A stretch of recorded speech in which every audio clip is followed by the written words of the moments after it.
오늘은 거룩한 주일입니다. 다 같이 일어나셔서 두 손 높이 들고 모든 영광 받으시기 합당하신 하나님께 경배해 드리겠습니다.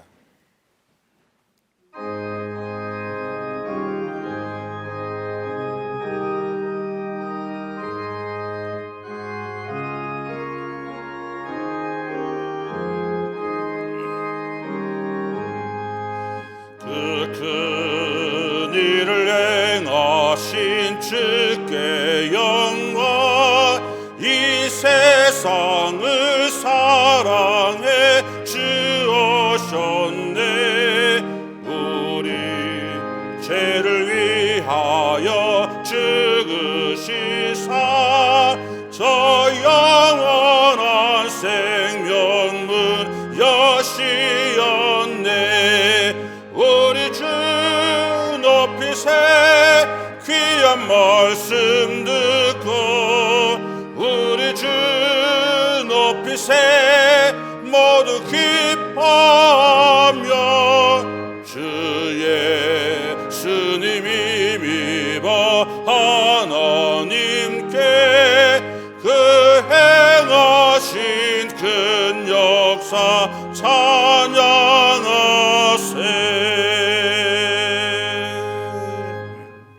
사랑과 은혜가 충만하신 아버지 하나님, 부활의 감격 속에서 지난 한 주간을 보내게 하시고 오늘 또 이렇게 거룩한 주일 다시 한번 저희들을 성전으로 불러주시니 감사드립니다. 예배하는 시간 부활의 주님을 배울 때 우리 안에 있는 걱정과 근심하는 모든 것이 사라지게 하시고 예비하신 은혜와 말씀으로 우리를 채워주소서. 내가 죽지 않고 살아서 여호와께서 하시는 일을 선포하리로다. 여호와께서 나를 심히 경책하셔서도 죽음에는 넘기지 아니하셨도다. 내게 의의 문들을 열지어다. 내가 거리로 들어가서 여호와께 감사하리로다. 아멘. 이 시간 하나님의 긍휼하심과 예수 그리스도의 십자가 은혜를 바라며 한 주간의 죄를 고백하기를 원합니다. 기도하시겠습니다.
그가 내 모든 죄악을 사하시며 내 모든 병을 고치시며 내 생명을 파멸해서 속량하시고 인자와 긍휼로 간을 씌우시며 좋은 것으로 내 소원을 만족하게 하사 내 청춘을 독수리같이 새롭게 하시는도다.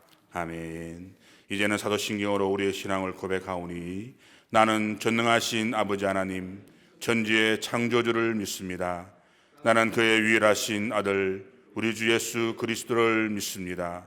그는 성령으로 잉태되어 동정녀 마리아에게서 나시고 본디오 빌라도에게 고난을 받아 십자가에 못 박혀 죽으시고 장사된 지 사흘 만에 죽은 자 가운데서 다시 살아나셨으며 하늘로 오르시어 전능하신 아버지 하나님 우편에 앉아 계시다가 거기로부터 살아있는 자와 죽은 자를 심판하러 오십니다. 나는 성령을 믿으며 거룩한 공교회와 성도의 교제와 죄를 용서받는 것과 몸의 부활과 영생을 믿습니다. 아멘.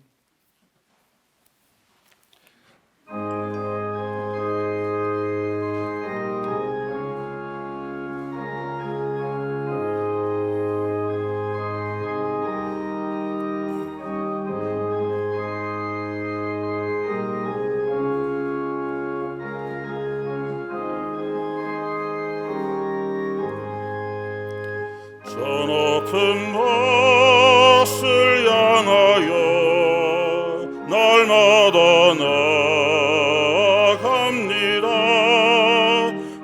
뜻과 정성 모아서 날마다 기도합니다. 내 주여 내 맘 붙드사 그곳에 있게 하소서. 그것은 빛과 사랑이 언제나 넘치옵니다. 괴로움과 죄가 있는 것 나 비록 여기 살아도 빛나고 높은 저것을 날마다 바라봅니다.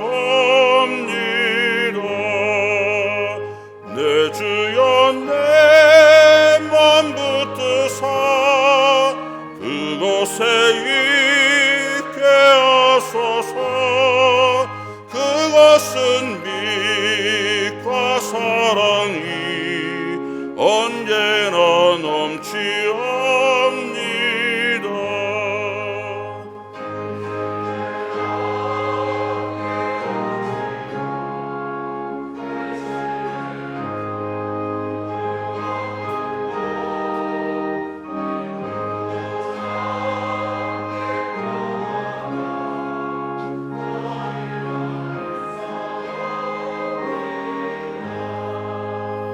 내 주여 내 맘 붙드사 그곳에 있게 하소서. 그것은 빛과 사랑이 언제나 넘치옵니다. 험하고 높은 이 길을 쌓으며 나아갑니다. 다시금 기도하오니 내 주여 인도하소서.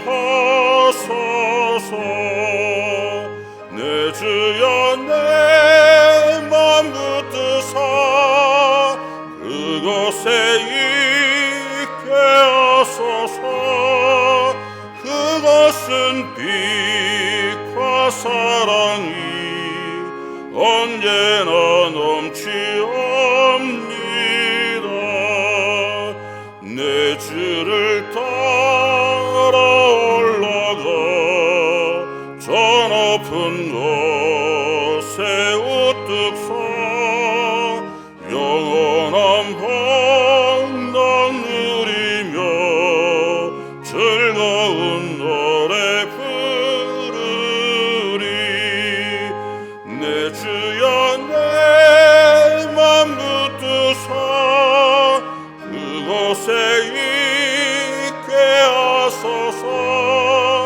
그것은 빛과 사랑이 언제나 넘치옵니다.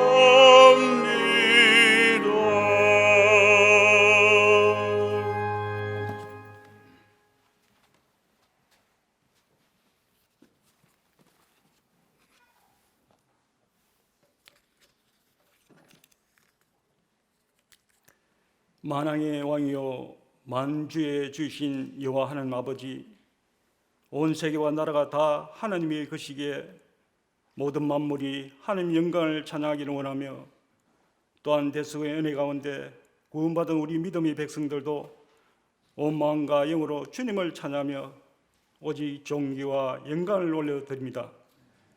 왕이신 우리 하나님 아버지, 왕께서 말씀하시기를 하나님의 전신갑주를 입고 이 세상의 통치자들과 권세들과 이 어두운 세상 주관자들과 하늘에 있는 악의 영들을 상대하여 싸워서 이기라고 하셨는데, 온전히 세상을 이기는 삶으로 주님께 영광 돌리지 못하였음을 고백합니다. 그러하기에 어둠으로 가득 찬 이 세상에 복음의 빛으로 나아가 선한 영향력으로 세상을 밝히고 정복하고 다스리는 사명을 감당하지 못한 참으로 연약한 신앙인이었음을 이 시간 고백하며 주님 앞에 나아가오니, 주님, 우리의 죄와 허물을 용서하여 주시옵소서. 주님, 참으로 감각 없는 자가 되어 어두워진 우리의 심령을 빛으로 밝혀 주시옵소서. 정결하게 깨끗하게 정직하게 주님 앞에 나가는 이 시간 되게 하여 주시옵소서. 주님은 말씀하셨습니다. 이기는 그에게는 하나님의 나원이 있는 생명나무 열매를 먹게 하겠다 하셨고, 이기는 자에게 둘째 사망의 해를 받지 아니하실 것이라 하셨고, 이기는 자는 흰옷을 입을 것이고 생명에 결코 지우지 않을 것이라 하셨고, 이기는 자는 하나님의 성전의 기둥이 되게 하며 새 예루살렘의 이름과 나의 새 이름을 그의 위에 기록할 것이라고 하셨고, 이기는 그에게는 하나님의 보좌에 함께 앉게 하겠다고 하셨습니다. 내가 세상에 화평을 주러 온 줄로 생각지 말라. 화평이 아니오 금을 주러 왔다고 하셨으니, 하나님 말씀을 깊이 깨달아 단순히 주님이 화평케 하실 것이다, 복 주실 것이다 하는 안전한 믿음으로 사는 것이 아니라 오직 하나님의 전신갑주를 입고 지금 더욱 허함으로 덮어오며 마귀의 관계가 우는 사자처럼 삼킬 자를 찾아 금의 우리를 속이고 죽이고 멸망시키려 하는 이 악하고 어두운 세상을 너희 믿음으로 이기고 또 이김으로 승리하여 다음 세대를 준비할 수 있도록 도와주시옵소서. 질병이나 바이러스에 들어뜨는 자 되지 않게 하시고, 자신을 더 잘 관리하여 영육의 강건한 힘으로 어디에서든 힘 있는 예배자가 되게 하여 주시옵소서.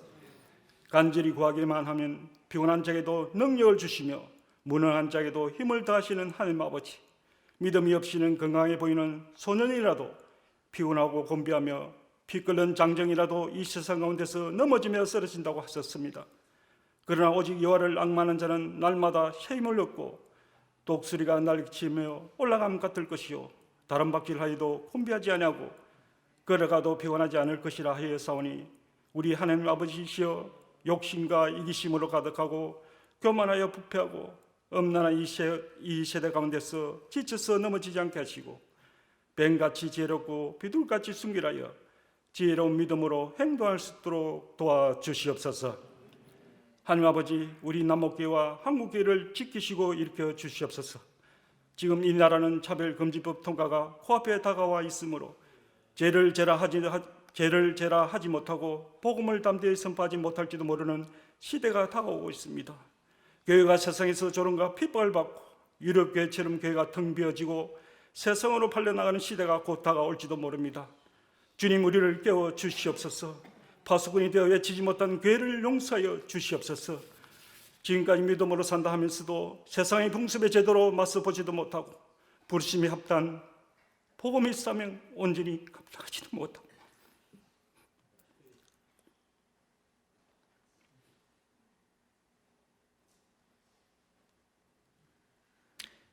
자신의 문제만 바라보며 자신의 신앙을 지키기도 급한 죽을 먹는 어린아이와도 같이 성장하지 못하는 우리의 연약한 믿음을 용서하여 주시옵소서.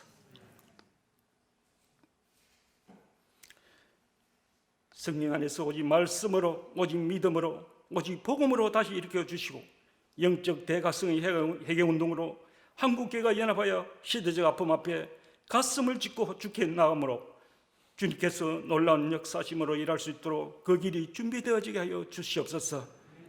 하나님 우리 아버지여, 이 나라의 민족 가운데 하나님의 정의와 공의로운 지팡이로 임하여 주시옵소서. 하나님 법이 이 나라 중심에 세워지게 하여 주시옵소서. 복음 통일 성교한국 이루게 하옵시고, 이 나라 이민족에게 다시 한번 기회를 주시어 동방의 예루살렘 같이 온 열방의 빛으로 사용되게 하여 주시옵소서. 주님 우리를 긍휼히 여기시고 도와주시옵소서. 주님 도와주시옵소서. 주님 이 나라 이민족을 다시 한번 도와주시옵소서. 이 시간도 주님의 음성 듣기를 원합니다. 이 시간 드리는 예배가 온 마음과 정성을 다하는 기쁘게 받으신 예배가 되기를 원하며, 오직 우리의 인생의 길이요 진리요 생명이시며 왕의 왕 되시는 예수 그리스도 이름으로 기도드립니다. 아멘.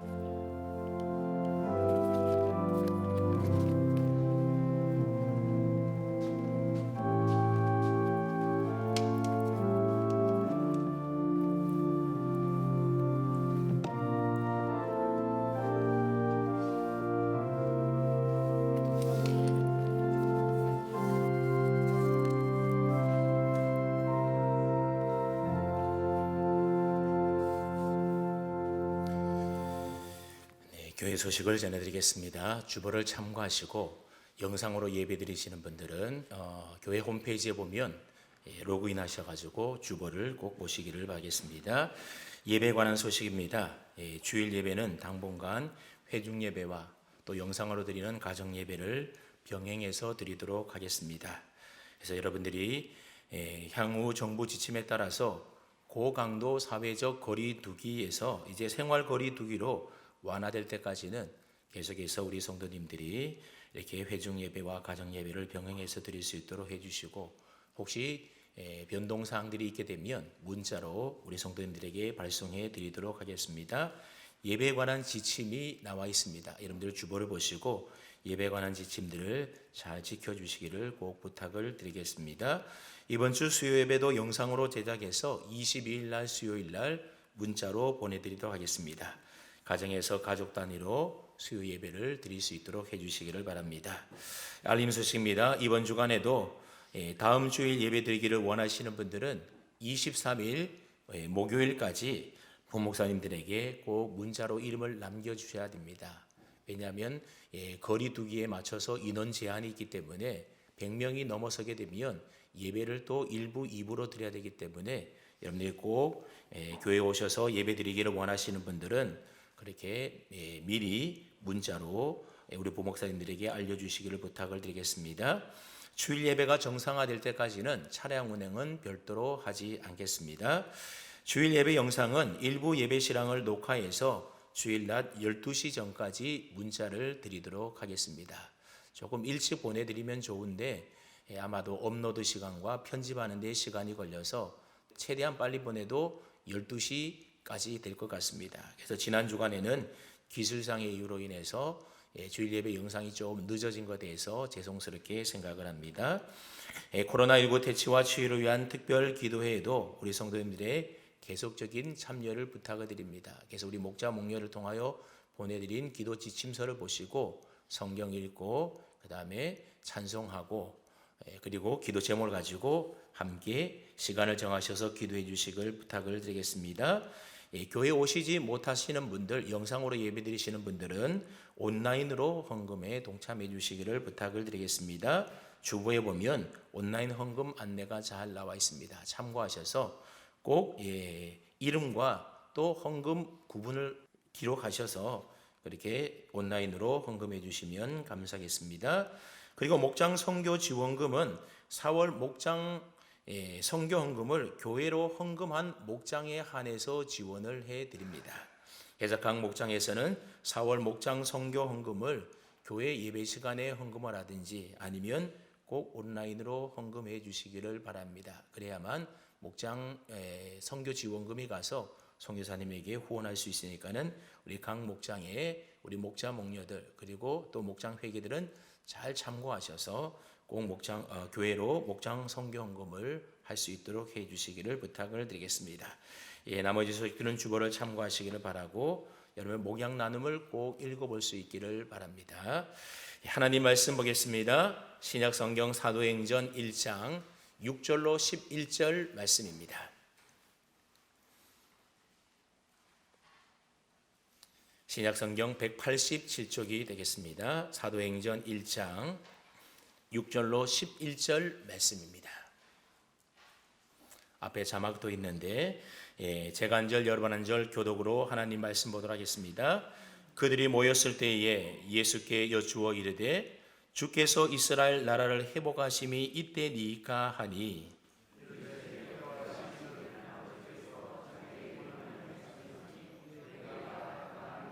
오직 성령이 너희에게 임하시면 너희가 권능을 받고 예루살렘과 온 유대와 사마리아와 땅끝까지 이르러 내 증인이 되리라 하시니라.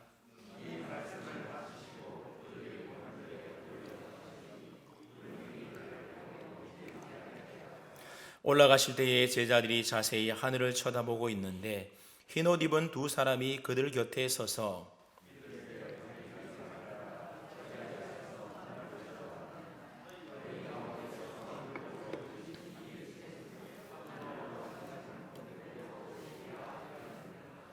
아멘. 우리가 계속해서 사도신경에 대해서 공부를 하고 있습니다. 우리가 공부하고 있는 사도신경은 기독교 신앙의 핵심을 간단하게 요약한 신앙 고백문이 바로 사도신경입니다. 이 사도신경의 신앙 고백 안에는 성부, 성자, 성령 하나님, 즉 삼위일체 하나님에 대한 우리의 신앙 고백이 담겨져 있습니다. 그리고 삼위일체 하나님을 믿는 공동체로서의 교회와 그리고 그 공동체 안에서 함께 신앙생활하는 성도들 간의 교제와 그리고 죄용서와 몸의 부활과 영생과도 같은 기독교 신앙의 매우 중요한 주제들을 담고 있습니다. 지금까지 저와 여러분들은 이미 성부 하나님에 대한 신앙 고백에 대해서 함께 살펴본 바 있습니다. 또 성자 하나님이신 예수 그리스도에 대한 신앙에 대한 고백들도 많이 살펴보았습니다. 그동안 우리는 그리스도의 잉태와 탄생, 고난과 죽음, 그리고 부활에 대해서 우리가 함께 살펴보았습니다.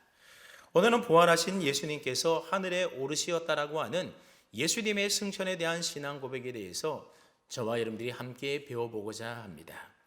우리가 아는 것처럼 부활하신 예수님께서는 40일 동안 이 세상에 머물러 계셨습니다.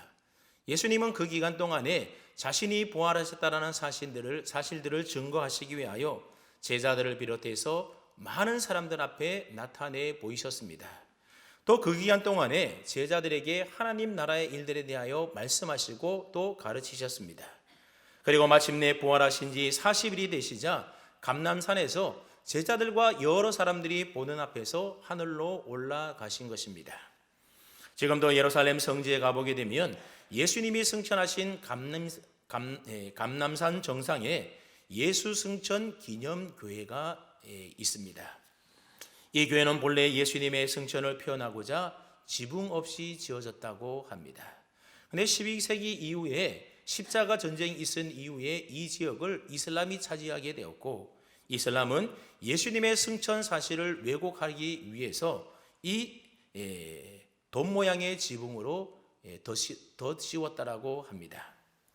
여러분, 사실 그렇다고 해서 예수님의 승천 사실이 없어지는 것도 아닌데 지금까지도 그때 씌운 지붕이 그대로 그대로 있습니다. 아무튼 오늘 본문에 보면 예수님께서는 성령이 너희에게 임하시면 너희가 권능을 받고 예루살렘과 온 유대와 사마리아와 땅끝까지 이르러 내 증인이 되리라, 그렇게 말씀하신 이후에 제자들이 보는 앞에서 하늘로 올리워지게 됩니다. 예수님께서 하늘로 올라가실 때에 제자들이 하늘을 쳐다보았다, 그런 표현으로 볼 때에 예수님은 틀림없이 하늘로 올라가신 것이 분명합니다.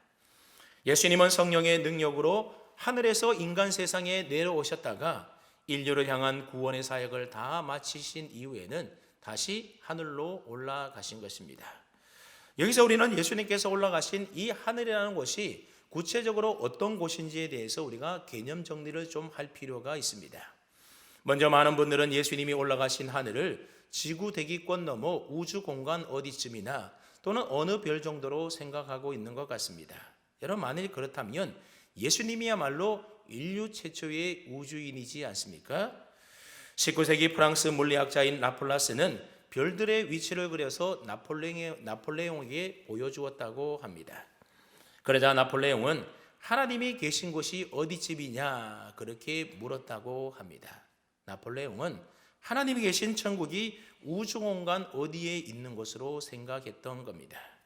그런가 하면 구소련의 최초의 우주 비행사인 유리 가가린이라는 사람이 있는데, 이 사람이 인공위성을 타고 지구를 몇 바퀴 돈 다음에 이런 말을 했습니다.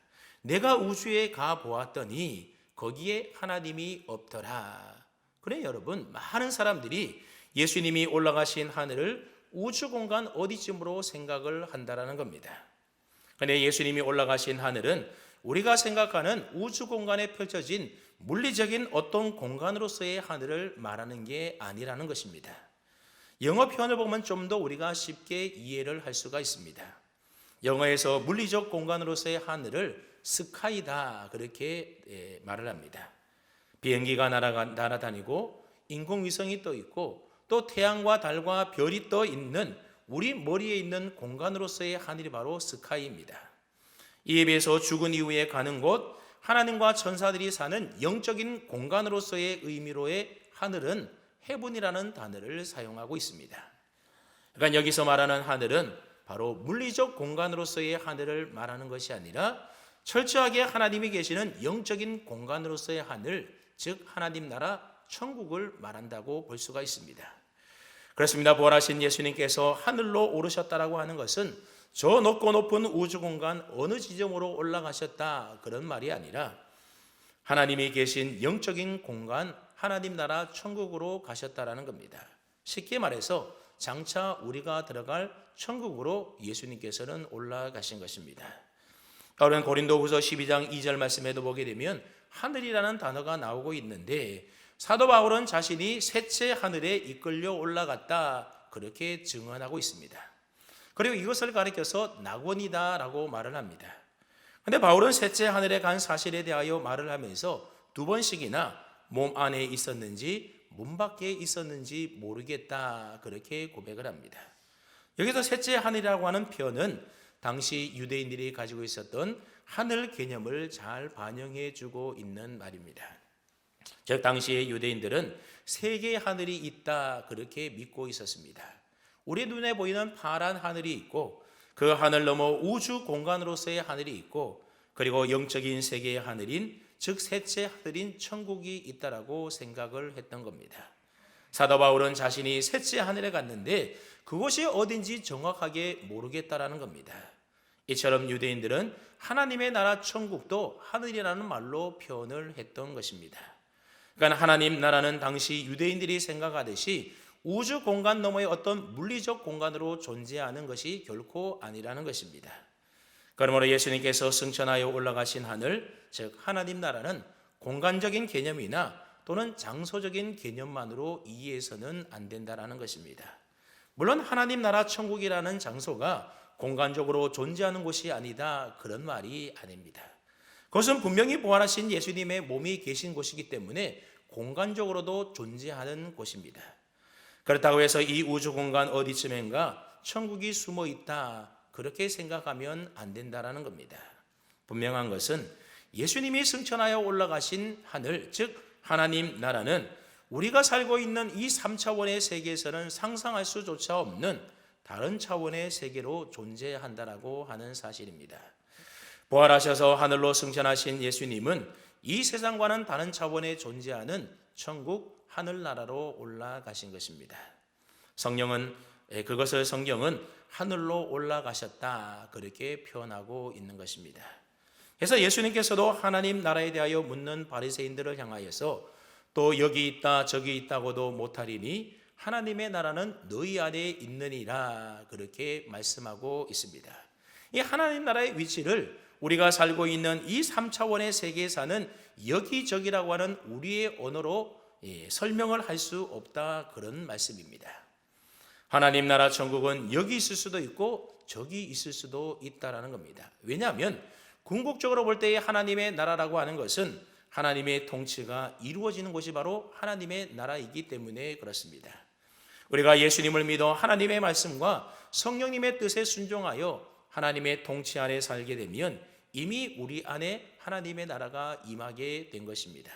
여러분, 이게 가능한 것은 하나님 나라 천국이라는 것은 우리가 사는 이 세상과는 차원이 다른 세상이기 때문에 그렇습니다. 여러분, 낮은 차원에서는 높은 차원으로의 출입이 불가능하게 됩니다. 하지만 높은 차원에서는 낮은 차원으로의 출입이 얼마든지 가능하다라는 겁니다. 그렇기 때문에 부활하신 예수님은 제자들에게 금방 나타나셨다가 또 갑자기 사라지기도 하셨던 것입니다. 그런가 하면 제자들이 두려워서 문을 잠그고 있을 때에도 예수님은 그들 가운데 나타나셨습니다. 공간이라고 하는 3차원의 벽을 넘어서 뚫고 나타나셨던 것입니다. 이처럼 천국은 지금 현재에도 우리가 사는 세계와 다른 차원에 실제하고 있다는 것입니다. 그래서 우리는 이 3차원의 세계에서도 하나님의 다스림과 통치에 순종하는 그 모습 속에서 우리는 천국을 경험할 수 있게 되는 것입니다. 예를 들어보면 하나님의 뜻에 순종해서 누군가를 진정으로 사랑해 주었을 때에, 진심으로 누군가를 섬겨 주었을 때에, 진정으로 누군가를 용서할 수 없음에도 불구하고 용서해 주었을 때에 우리는 말로 다 할 수 없는 기쁨과 희열을 느끼지 않습니까?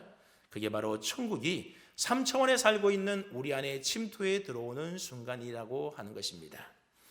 이처럼 우리가 하나님의 통치와 다스림 속에 거하는 그 순간 천국의 차원을 뛰어넘어서 우리가 사는 이 세계 속으로 침투해 들어오는 것입니다. 그래서 성경은 천국은 침노하는 자의 것이다 그렇게 말씀하고 있습니다. 여러분, 이 말을 좀 더 정확하게 표현을 하면 어떤 말이 되는가 하면, 우리가 천국을 침노하는 것이 아니라 실상은 높은 차원의 세계인 천국이 바로 우리의 삶 가운데로 침투해 들어오는 것입니다. 아무튼 중요한 것은 부활하신 예수님께서 승천하셔서 그곳에 지금도 실존해 계신다라고 하는 사실입니다. 따라서 오늘 우리들도 예수님의 승천을 분명한 사실로 믿을 때에 장차 우리들도 부활의 몸을 입고 주님이 계신 천국에 들어가게 될 것이라고 하는 분명한 소망이 생겨나게 되는 것입니다. 그렇다면 여러분들은 분명히 예수님의 승천을 믿고 계십니까? 그리고 하늘로 승천하신 예수 그리스도께서 부활하신 몸으로 하나님 나라에 계심을 분명히 믿으십니까? 더 나아가 여러분들도 장차 새로운 부활의 몸을 덧입고 주님 계신 천국에 들어가게 될 것을 분명히 믿으십니까? 여러분들이 예수님을 진정으로 믿는 성도들이라고 한다면 이 질문에 대하여 조금의 거리낌도 없이 망설임도 없이 분명하게 아멘이라고 대답할 수 있어야 할 것입니다. 네, 여러분, 앞서 얘기한 대로 부활하신 예수님께서 우주 공간이 아닌 더 높은 차원의 영적 공간인 하나님 나라 천국으로 올라가셨다라고 한다면 한 가지 질문이 생기지 않습니까? 왜 예수님이 그 몸이 둥둥 떠올라서 하늘로 올라가셔서 천국으로 들어가신 것일까요? 부활하신 예수님께서는 그냥 또 얼마든지 가실 수 있는 천국 하나님 나라인데 왜 굳이 제자들과 사람들이 다 지켜보는 앞에서 하늘로 올라가심으로 천국에 가신 이유가 무엇이겠습니까? 그리고 예수님이 하늘로 승천하신 모습을 왜 성경은 굳이 기록해 놓은 것이겠습니까? 여기에는 매우 중요한 의미가 담겨져 있기 때문입니다. 먼저 예수님께서 하늘로 승천하신 모습으로 천국에 들어가신 것은 예수님의 승귀, 즉 예수님의 높아지심을 상징적으로 보여주기 위함 때문입니다. 여러분, 이전에 예수님은 계속해서 낮아지시지 않으셨습니까? 성자 하나님이 하늘 보자 영광을 버리시고 자기를 비워 종의 형체를 가지사 인간의 몸을 입고 낮아지셔서 이 세상에 오셨습니다. 이렇게 성육신하셔서 마리아의 몸에서 탄생하신 것 그 자체가 예수님의 낮아지심의 시작이었던 겁니다. 그 다음 단계는 예수님께서 고난을 받으신 것입니다. 예수님이 사람이 되신 것도 낮아지신 것인데 거기에다가 예수님은 고난까지 받으셔서 더 낮아지셨다라는 것입니다. 예수님의 낮아지심의 마지막 단계는 바로 죄인이 되어 십자가에서 죽으신 것입니다. 그러니 예수님의 낮아지심은 하늘의 영광에서 베들레헴 말구유로 그리고 다시 고난을 통하여 갈보리 십자가로 이어지게 되는 것입니다. 여러분, 인간의 입장에서 본다면 예수님의 이처럼 낮아지심이라는 것이 별것 아닌 것처럼 보일 수도 있지만 하나님의 입장에서 본다라고 한다면 이것은 상상할 수도 없는 엄청난 낮아짐인 것입니다. 예수님의 이 낮아짐을 가리켜서 신학적인 용어로 비하다 그렇게 표현을 합니다. 중요한 것은 이러한 예수님의 비하, 즉 예수님의 낮아지심 다음에는 예수님의 높아지심의 역사가 있었다라고 하는 것입니다. 하나님께서는 낮아지신 예수님을 다시 높여주신 것입니다. 여러분, 빌립보서 2장 9절 말씀해 보게 되면 이러므로 하나님이 그를 지극히 높여 모든 이름 위에 뛰어난 이름을 주셨다 그렇게 말씀하고 있습니다. 예수님은 지극히 낮아지셨기 때문에 예수님의 높아지심 또한 지극히 높아지심인 것입니다. 예수님의 높아지심의 첫 단계가 무엇입니까? 바로 죽음에서 사흘 만에 부활하신 부활입니다. 부활하심으로 낮아지신 예수님께서 높아지기 시작한 것입니다. 그 다음 단계가 바로 오늘 우리가 살펴보고 있는 하늘에 오르신 승천입니다. 그리고 그 다음 단계는 예수님께서 하나님 보좌 우편에 앉으신 것입니다. 그리고 마지막 단계는 예수님께서 재림하셔서 모든 사람을 심판하심으로 가장 높은 자리에 오르시는 것입니다. 이처럼 예수님의 승천은 예수님의 높아지심의 한 단계라고 하는 매우 중요한 의미를 갖고 있다는 것입니다.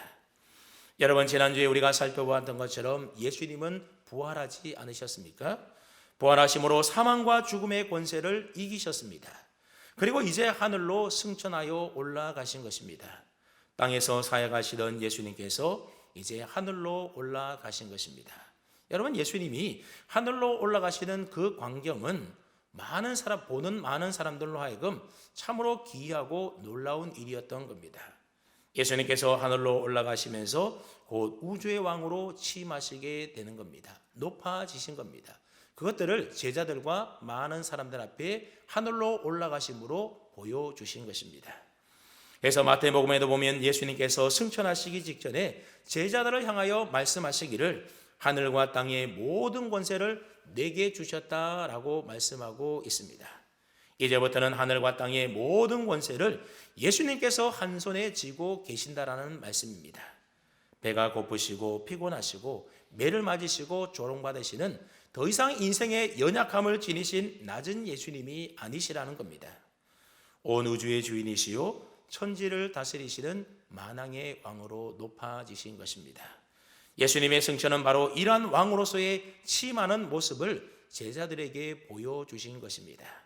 그러니까 예수님의 승천은 만왕의 왕으로서의 예수님의 취임식이다, 그렇게 표현할 수가 있는 겁니다. 그래서 종교개혁자 칼빈은 예수님의 승천은 예수님의 통치의 시작을 의미한다, 그렇게 말한 바 있습니다. 여러분, 사실 생각해 보면 지금까지 예수님의 지상의 사역이라고 하는 것은 한계가 있지 않았습니까? 제한된 사람들밖에 예수님은 만날 수가 없었고 제한된 그들밖에 돌볼 수가 없었던 겁니다. 지상에 계실 때는 한 곳에 나타나시면 다른 곳에 나타나실 수가 없었습니다. 하지만 이제 예수님의 제한된 사역은 끝이 나게 되었습니다. 이제부터는 우주의 왕으로서 온 세상을 다스리시며 모든 권세를 가지시고 모든 자기 백성들을 한꺼번에 돌보며 보호하실 수 있게 된 것입니다. 이런 주님의 사역이 하늘에 오르시는 승천으로 승기하심으로 시작이 되었다라는 것입니다. 이렇게 볼 때 예수님의 승천은 예수님의 지상 사역이 이제 끝났음을 상징적으로 보여주는 일입니다. 다시 말하면 승천하신 예수님은 이제부터는 제자들에게 다시는 나타나지 않는다라는 의미의 말입니다. 더 나아가 승천하신 예수님께서는 심판하러 오실 때까지 지금과 같은 형태로는 이 세상에 나타나시지 않으신다라는 겁니다. 그러니 오늘 본문의 제자들은 승천하신 예수님을 지상에서 마지막으로 보는 것입니다. 그러니까 예수님의 탄생이 이 세상에서의 예수님의 등장이었다라고 한다면 예수님의 하늘로 오시는 승천은 바로 예수님이 이 세상에서의 퇴장이라고 말할 수가 있는 겁니다. 그 다음에 예수님의 퇴장이 왜 필요했고 그것이 왜 중요한 일이겠습니까? 여기에 또한 중요한 이유가 있습니다. 그것은 바로 제자들의 믿음을 더 온전하게 성숙시켜 하나님의 일들을 하도록 하기 위함 때문이었던 겁니다. 여러분, 우리 부모님들이 자녀들을 키울 때에 자녀들이 하고 싶은 일, 자녀들이 해야 될 일들을 부모가 대신 다 해준다라고 한다면 그 자녀들은 제대로 성장하지 못하게 될 것입니다. 부모가 이것저것 다 해주면 자녀들은 자립심과 책임감이 없어서 결국 사회에서 실패자가 되고 마는 것입니다. 여러분, 제자들도 마찬가지입니다. 예수님께서 항상 배고프면 기적으로 먹여주시고 병들면 만져서 낫게 하시고 누가 달려들면 물리쳐 주시고 이렇게 해서는 제자들이 자라나지가 않는다는 겁니다. 이제는 제자들이 보는 앞에서 예수님이 떠나신 것입니다. 대신 예수님께서는 부활 후 40일 동안 하늘로 승천하시기 전에 예수님이 없더라도 제자들 스스로가 하나님의 일들을 할 수 있도록 제자들을 부지런히 가르치셨던 겁니다. 오늘 본문 앞인 사도행전 1장 3절 말씀을 우리가 함께 읽어보겠습니다. 오늘 본문 앞인 사도행전 1장 3절입니다. 시작.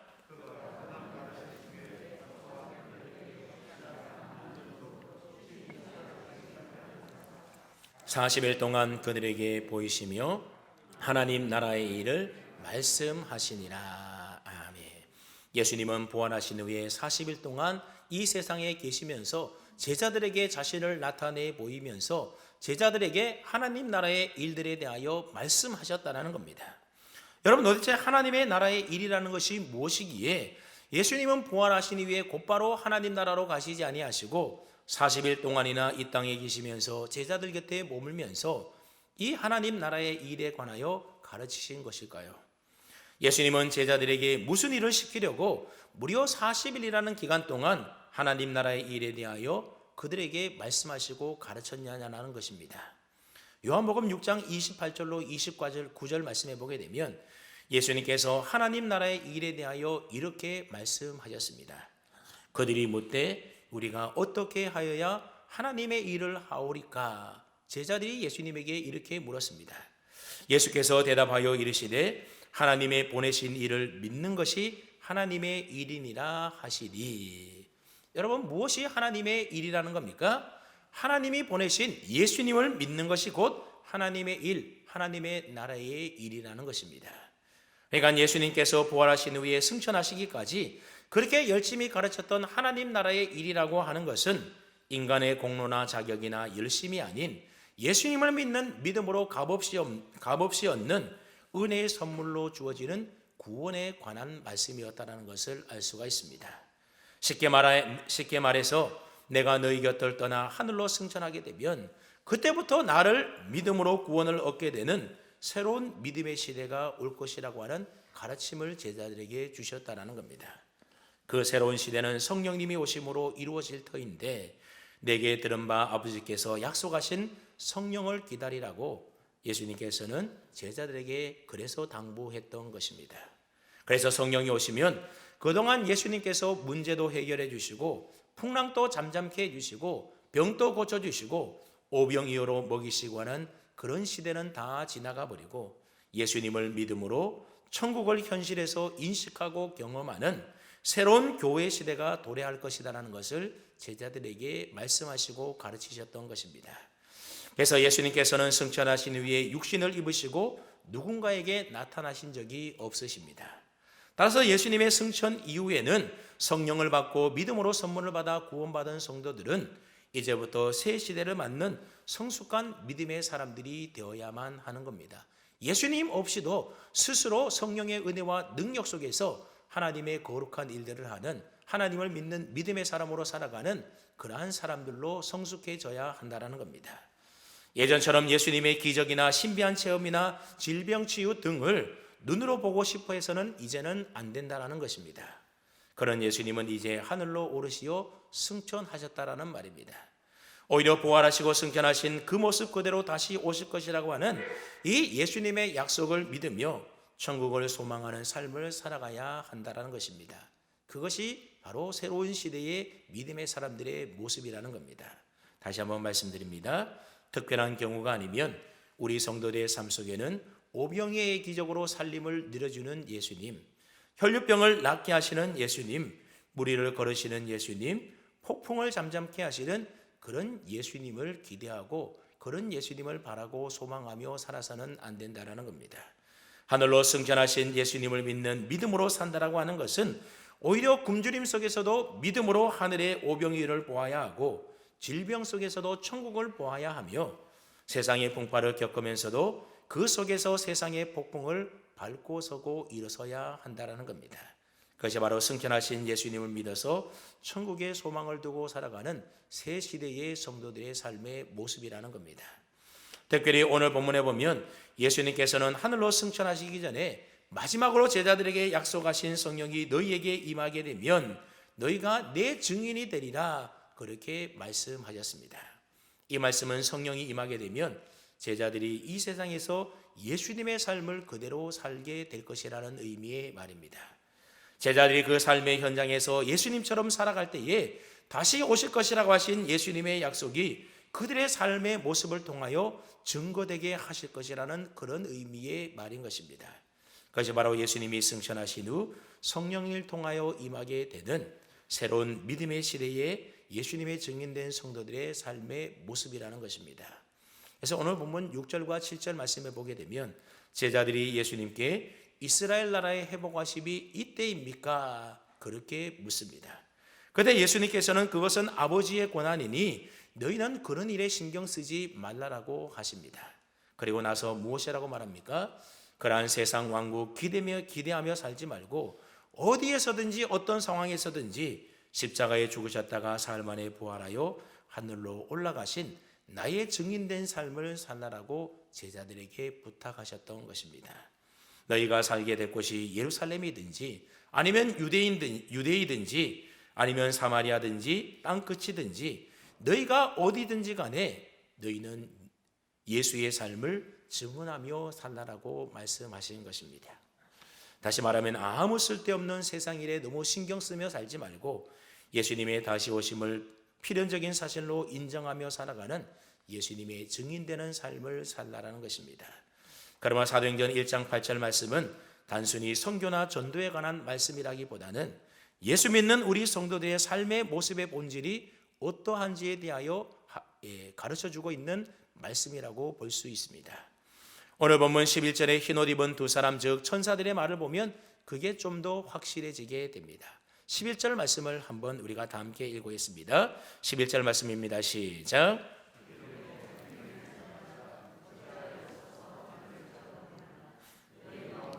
하늘로 올려지신 이 예수는 하늘로 가심을 본 그대로 오시리라 하였느니라. 아멘. 지금 제자들은 그들의 스승이신 사랑하신 예수님이 올라가신 하늘을 뚫어지게 쳐다보고 있었다라는 겁니다. 그자 흰옷 입은 두 천사가 그런 제자들 향하여 뭐라고 말씀합니까? 어찌하여 서서 하늘을 쳐다보느냐, 마치 책망하듯이 말하고 있습니다. 여러분, 천사의 이 말이 무슨 의미의 말이겠습니까? 이제 더 이상 권능으로 자기들의 문제를 해결해 주시고 자신들의 소원을 풀어주시던 예수님의 승천을 아쉬워하며 하늘만 쳐다보고 있지 말라라는 겁니다. 이제부터는 재림주로 다시 오실 예수님 앞에 서게 될 그날을 기대하면서 오직 이 땅에서 믿음으로 예수님의 증인된 삶을 살아내라는 것입니다. 그것이 진짜 예수님이 계신 하늘의 소망을 두고 살아가는 자의 바른 삶의 모습이라는 것입니다. 예수님께서는 하늘로 승천하시면서 제자들에게 그러한 삶을 살아갈 수 있도록 성령과 그 권능에 대하여 약속을 해 주었습니다. 그래서 예수님께서는 하늘로 승천하신 후에 주님께서 약속하신 대로 오순절날 성령을 보내주셨고, 그래서 제자들에게 성령이 임하게 되었고 제자들은 권능을 받아서 주님의 증인된 삶을 살아갈 수가 있었던 것입니다. 빌립보서 4장 11절로 13절 말씀해 보면 그러한 성령의 권능을 받았던 사도 바울이 그 권능을 어떠한 곳에 썼는지가 잘 기록되어 있습니다. 빌립보서 4장 11절로 13절 말씀을 제가 한번 읽어드리겠습니다. 내가 궁핍함으로 말하는 것이 아니니라. 어떠한 형편에든지 나는 자족하기를 배웠노니 나는 비천에 처할 줄도 알고 모든 일 곧 배부름과 배고픔과 풍부와 궁핍에도 처할 줄 아는 일체의 비결을 배웠노라. 내게 능력 주시는 자 안에서 내가 모든 것을 할 수 있느니라. 아멘. 지금 이 말씀은 사도 바울이 로마 감옥에서 쓴 말씀입니다. 그럼에도 불구하고 바울에게 성령이 임하게 되자 가난이 불편하지 않고 풍요가 자랑스럽지 않았다라는 겁니다.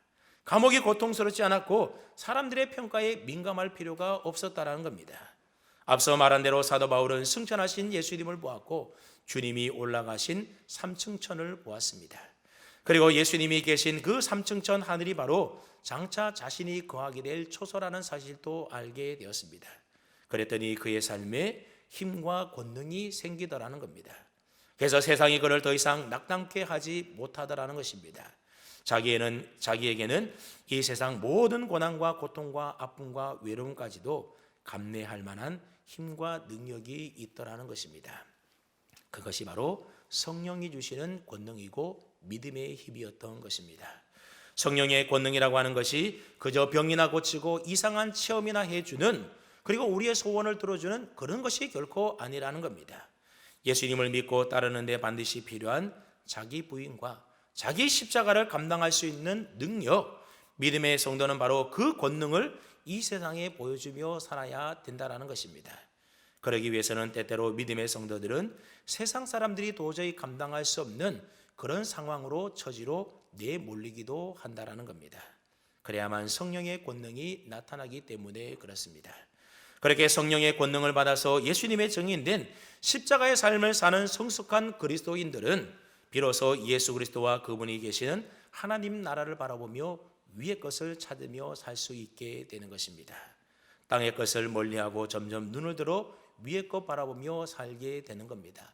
여러분, 이 땅의 모든 우리의 삶이 평안하고 행복하고 즐거움만 있다면 여러분, 위의 것 바라볼 필요가 뭐가 있겠습니까? 그저 땅의 것만 바라보며 땅의 것에 만족하며 살아가지 않겠습니까? 그러나 하나님께서 우리를 때로는 고난 가운데로, 어려움 가운데로, 위기 가운데로 몰아감으로 우리의 소망을 오직 위의 것에, 하늘에 우리 주님만 바라보며 살 수 있도록 해주는 것입니다. 그러다 보면 감옥도 가난도 질병도 실패도 다 별것이 아니게 되는 겁니다. 골로새서 3장 1절로부터 4절 말씀에 보면 이런 참으로 귀한 말씀이 기록되어 있습니다. 우리 한번 시간이 가지만 골로새서 3장 1절로부터 4절 말씀을 한번 찾아보도록 하겠습니다. 뒤로 조금 넘기셔서 골로새서 3장 1절로 4절 말씀입니다. 신약성경 327쪽이 되겠습니다.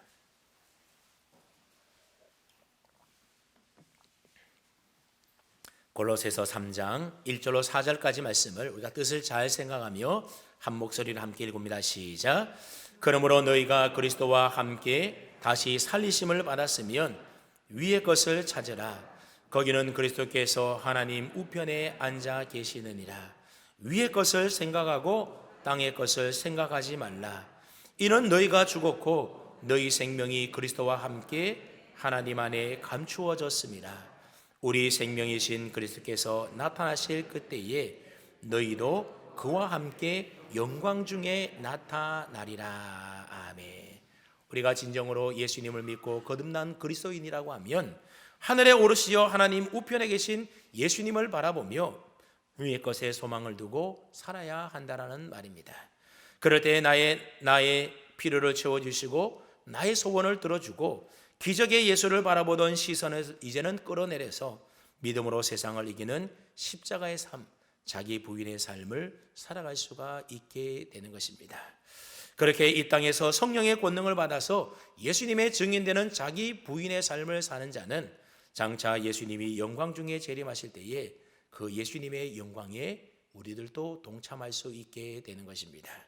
하지만 이 땅에 사는 동안 내가 주인 되어서 내 육체의 본성을 따라 내 마음대로 살아가는 사람은 결단코 영광 중에 거하시는 주님과 함께 할 수가 없는 것입니다.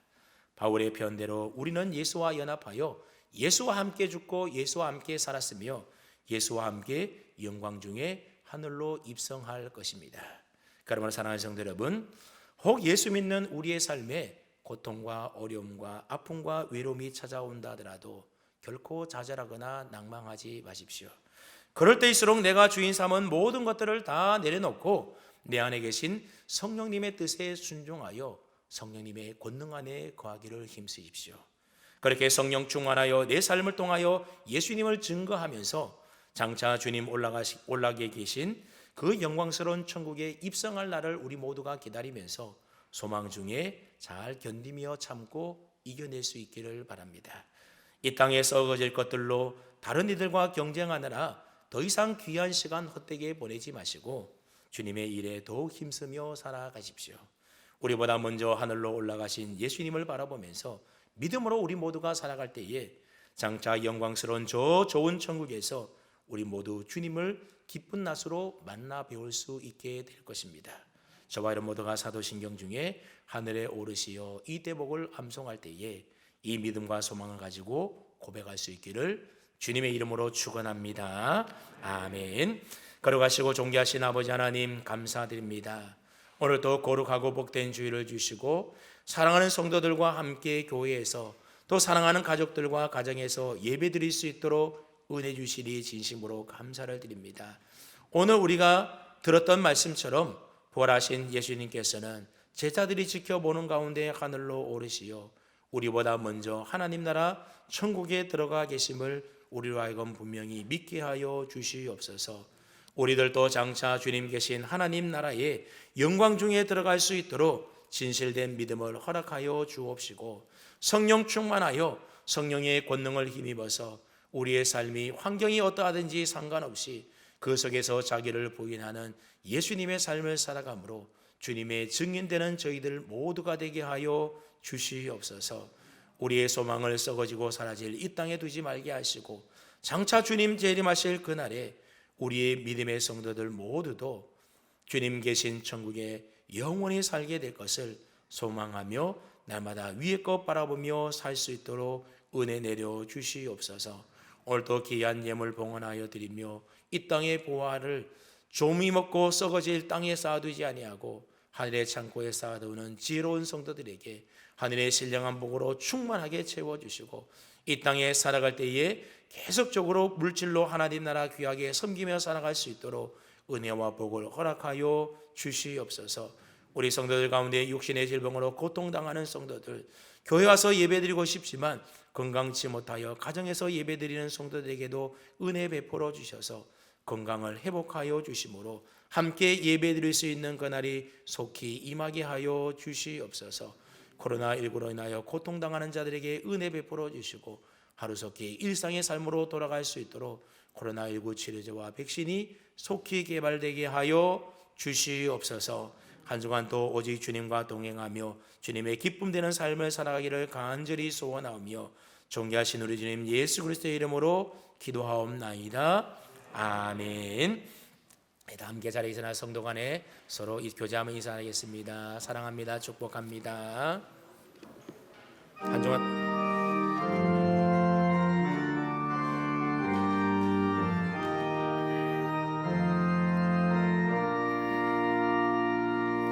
여호와는 너에게 복을 주시기를 원하며 너를 지키시기를 원하시며 여호와는 그 얼굴을 너를 향하여 드사 은혜와 평강 주시기 원하노라. 여호와는 너에게 복을 주시기를 원하며 너를 지키시기를 원하시며 여호와는 그 얼굴을 너를 향하여 드사 은혜와 평강 주시기 원하노라. 너를 보배롭고 존귀하게 여기시는 하나님이 내 삶 속에서 이 약속을 신실하게 이루시리.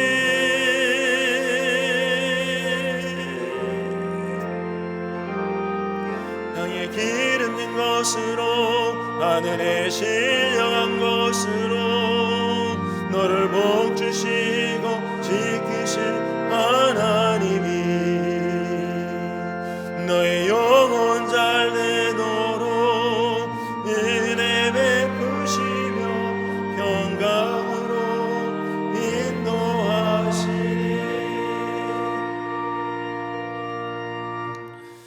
우리 주님 예수 그리스도의 은혜와 하나님 아버지의 한결같으시고 변함없는 사랑하심과 보혜사 성령님의 교통하심이 사망 권세에 이기시고 부활하여 하늘로 승천하여 지금 또 천국에 계시는 예수님을 바라보면서 장차 천국에서 하늘에 오르신 그 주님 다시 만나 뵈옵기를 원하며 주님의 증인된 십자가의 삶을 날마다 살아가기를 원하며 결단하는 사랑하는 산남목교의 모든 성도님들 위에와 우리의 사랑하는 가정과 사랑하는 자녀들 위해 수고하며 땀 흘려 일하는 일터와 직장과 사업 위에와 우리의 모든 목장들과 목장에 섬기는 선교지 위에 그리고 이 나라 이민족 위에 이제로부터 영원토록 함께 하옵시기를 간절히 축원하옵나이다. 아멘.